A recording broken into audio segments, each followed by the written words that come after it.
Hello everyone, and in today's video I'm going to show you how I have set up my sim to get a nice stutter-free smooth experience that you see on my videos. Just a note that this is the way I set my sim up. If you guys agree or disagree, please make sure you leave a comment down below, and also if you have any other tips apart from what I show in this video, that will be appreciated as well. But I thought I'll make this video since I get a lot of these questions, like how I am setting up my Nvidia app, how I have set up my sim, all of that stuff. So that's what we'll be going over today. And yes, this method works for any system.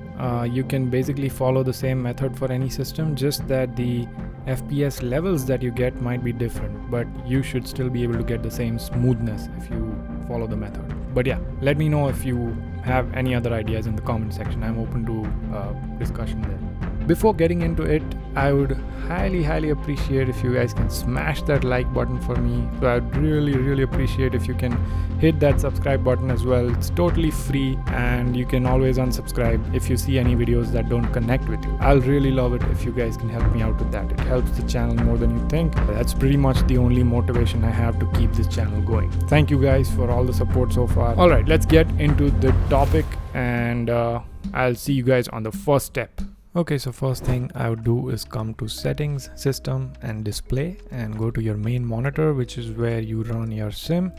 Go to the advanced display option, and here you will have the option to select your refresh rate. I would select a refresh rate equal to the amount of FPS which you can reliably get in your sim with FrameGen. I'll repeat that again. I'll select the refresh rate equal to the amount of FPS that I can reliably get with good visuals on my sim with FrameGen. You can rewind it if you want, but for me that number is 120. For you it can be 60 if you have a lower end or mid tier system, and if you have an even stronger system you can go 240. So 120 is the number for me, and the settings that I show you later, this will all start to make sense. Now the next thing I've done is in the Nvidia app, this is how I have set up my MSFS 2024 settings. DLSS override is set to recommended. There is no latest anymore. I believe at some point they changed the naming convention to recommended, so I just use that. I override FrameGen mode to 3x because for some reason in the sim it keeps changing back to 2x no matter what I select. So I've just overridden that to 3x, and then the super res mode is set to DLAA. You can watch Island Sim Pilot's video. Even though I can run TAA, DLAA is just overall a superior image quality, object visibility and stuff like that is much better with DLAA. That's why I run that, in case anyone's curious. I've set power management mode to maximum performance. Now with 3x FrameGen I would get a little bit above 120 FPS, and that is why I have turned on vertical sync. Now people would be like, oh, you have a G-Sync monitor, why wouldn't you run G-Sync? Because I get stutters with G-Sync. That is why I'm not running G-Syncs. When I turn on vertical sync and lock my so what VSync will do is basically lock my FPS to the monitor refresh rate. And because my DLSS 3x gives me just above 120 and VSync locks it to 120, I don't even get any input lag. So that's why I have VSync on here. That's just how I run it. Your setup might be different, and you might get different, better performance with a different setup. It's just that you have to experiment with this, and I experimented with it and found that this is the best way to get smooth looking sim that you see in my videos. Texture filtering, this one is off because it just leads to a superior image quality is what the description says.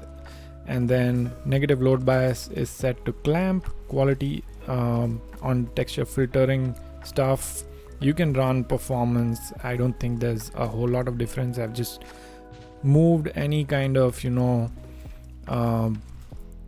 quality limiter out of the way here. Basically texture filtering, trilinear optimization is on. That was on by default, I think. So anyway, that's my Nvidia app settings. Now we will get into the sim and I'll show you my sim settings, and then we'll close this out.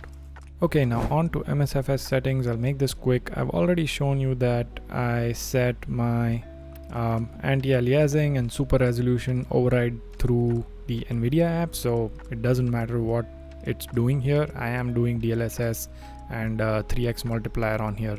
VSync and all that is also overridden through the Nvidia app. I also do not use exposure compensation, and maybe I'll make a different video on how I make my sim look good. This video is more about how to make it stutter free and smooth, so stick around for a video. I'm working on that one on the side as well. In terms of setting, it's really easy for me. I just basically put everything up to ultra, and then for my IFR flights I have terrain level of detail set to 200, and for VFR I like to set it to 300. If the visibility is really high, 300 looks amazing when you're flying Comanche. And also in general, the trend is that you'll get more frames when you're flying GA compared to when you're flying Phoenix or PMDG or something like that. That's how I do it, and I also turn on displacement mapping for only VFR flights. Now, the way I have set up my settings is to make sure that I get just above 120 FPS with 3x frame gen. Okay, that's the key here. So even if you have a low-end system, set up the settings in a way that you get FPS just above your monitor's refresh rate, and then the VSync will take care of those little bit of extra frames that you're getting above the refresh rate. That's what my concept is, and that's how I run my sim here, and that gives me the smoothest flight sim experience I've ever had. Now, if you guys have any different ideas or you want to correct me on something that I said wrong, feel free to do so in the comments, and we can go on, have a discussion there. Okay, now finally, just to demonstrate the performance to you guys, I thought I'll spawn into KSFO with all the traffic I can possibly spawn with and what I usually use. So you can see a lot of gates are full here, so we have a lot of traffic going on, and you can see that my FPS is not moving. 120 FPS locked. I used to be the guy who used to push the FPS as much as possible, but that's just not it. Okay, coming into the cockpit, like you will see, when I'm panning around, you will barely see any movement in the FPS. Like, yeah, the first time you load, you'll see some, but overall you will not see any dips, any huge dips in frames, and that leads to a really smooth sim. Now I know nobody moves their head like this in the sim, but this is just to show how smooth the sim actually can be if you match your monitor refresh rate to the frame rates that you're getting, or the other way around. You get the point. I'm gonna click on my second monitor so that you can see what base frames I'm getting. So now I have clicked on my second monitor, so frame gen is basically off on the display. So you can see that I'm getting somewhere around 50 to 55 FPS, and multiply that by 3, so that's somewhere around 150 FPS is what I'm getting.